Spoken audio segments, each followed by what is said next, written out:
दरम्यान विधान परिषद सभापती पदासाठी अर्ज दाखल करण्याची मुदत आता संपलेली आहे आणि भाजपकडनं राम शिंदे यांनी सभापती पदासाठी अर्ज दाखल केलाय। अर्थात त्यामुळे एकच अर्ज सादर झालेला आहे, त्यामुळे निवडणूक अर्थातच बिनविरोध होण्याची शक्यता आता आहे।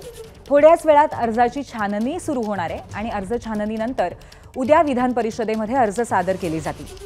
उपसभापती नीलम गोऱ्हे प्रस्ताव मांडतील आणि बहुमताने राम शिंदे यांची निवड होईल अशी शक्यता आहे।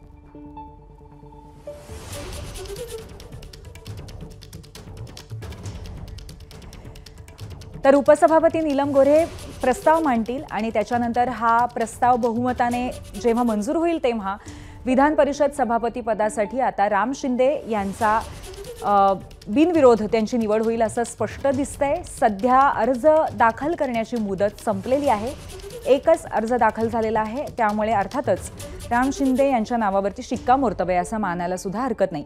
या संदर्भात आपण अभिषेक मुठाळे यांच्याकडनं माहिती घेऊया। अभिषेक, भाजपचाच आता सभापती होणार आणि त्याचबरोबर राम शिंदे यांचा मार्ग मोकळा आहे असा संकेत पूर्णपणे मिळतोय, काय सांगाल?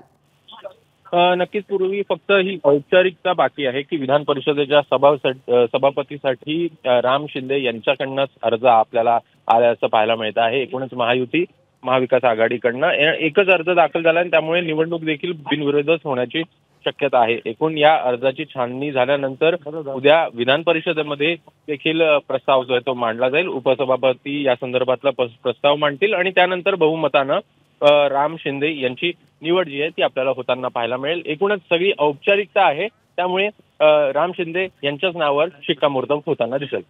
धन्यवाद अभिषेक, आपण दिलेल्या माहितीबद्दल। एबीपी माझा, उघडा डोळे बघा नीट।